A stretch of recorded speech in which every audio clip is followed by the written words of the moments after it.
আসসালামু আলাইকুম। জাতীয় বিশ্ববিদ্যালয়ের অধীনে যারা অনার্স দ্বিতীয় বর্ষের গণিত ডিপার্টমেন্টের শিক্ষার্থী রয়েছে, তোমাদের আর মাত্র কয়েকদিন পরে তোমাদের কিন্তু পরীক্ষা শুরু হচ্ছে।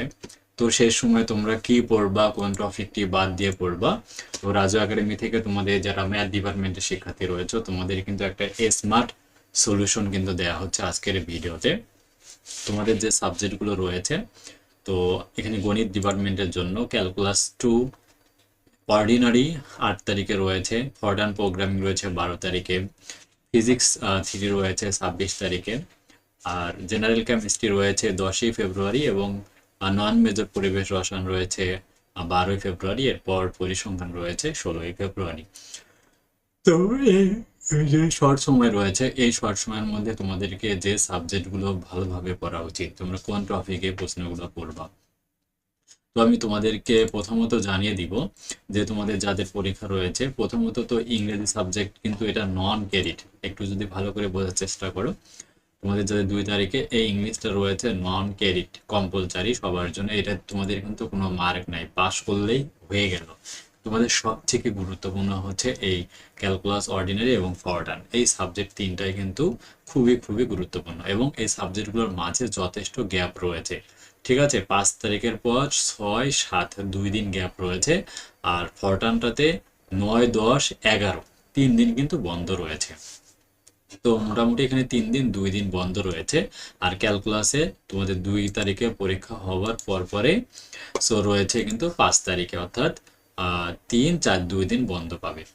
এখন তোমাদের আজকে 28 তারিখ চলতেছে, এই সময়টায় তোমরা যে প্রশ্নগুলো পড়বা, দেখো আমাদের যে সাজেশনটা আমরা তৈরি করেছি, আমাদের সাজেশনে তোমরা যদি ক্যালকুলাসে এই সাবজেক্টে আসো, এখানে দেখো শর্ট সাজেশন, যারা শর্ট সাজেশন নিয়েছো, আমাদের এখানে 2 ধরনের সাজেশন আছে। একটা শুধু পাস করা শর্ট সাজেশন, একটা হচ্ছে super A plus suggestion. So আমাদের যে প্রশ্নগুলো রয়েছে, যারা শুধু পাস করার যে শর্ট সাজেশনটা রয়েছে, যারা ভালোভাবে ফলো করবে আমাদের এই শর্ট সাজেশনটা, আমি কিন্তু তাদেরকে নিশ্চিতে বলতে পারি, দেখো এখানে এই যে সাজেশনটা রয়েছে, শুধু পাস করা যে প্রত্যেকটা সাবজেক্টে রয়েছে, এখানে দেখো অর্ডিনারিতে ক বিভাগে 30টা, খ বিভাগে 15টা, গ বিভাগে 24টা করে প্রশ্ন রয়েছে। এর মধ্যে আমি কিন্তু আসবে লেখা কিছু প্রশ্ন রয়েছে আমার সাজেশনে। দেখো আমি যদি দেখাচ্ছি একটা সাবজেক্ট থেকে, এরকম দেখো আসবে বলে কিন্তু লেখা রয়েছে। তো আসবে লেখা প্রশ্নগুলো কিন্তু নিশ্চিত থাকো তোমাদের পরীক্ষায় কমন আসার সম্ভাবনা রয়েছে, তাই এই প্রশ্নগুলো তোমরা কোনোভাবে বাদ দিবা না।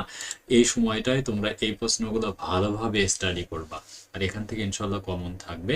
আর তোমরা যারা এখনো আমাদের এই সাজেশনটা পারচেস করনি, যারা আমাদের কাছ থেকে সাজেশনটা পারচেস করতে চাও, দ্রুত আমাদের অফিসিয়াল হোয়াটসঅ্যাপ নাম্বারে মেসেজ দিয়ে পেইড সাজেশনটা পারচেস করে নাও। আমাদের স্ক্রিনে তোমরা নাম্বারটা দেখতে পাচ্ছ।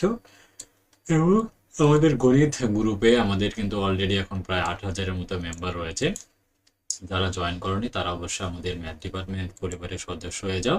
আর যে কোনো প্রয়োজনে রাজু একাডেমি কিন্তু তোমাদের পাশে থাকবে। আর মাথায় রাখবে, উত্তর সহ সাজেশন পাবে, তাই কোনো ধরনের বই কেনার প্রয়োজন নাই। ঠিক আছে, ভালো থাকবে সবাই, সবার জন্য দোয়া ও শুভকামনা রইল।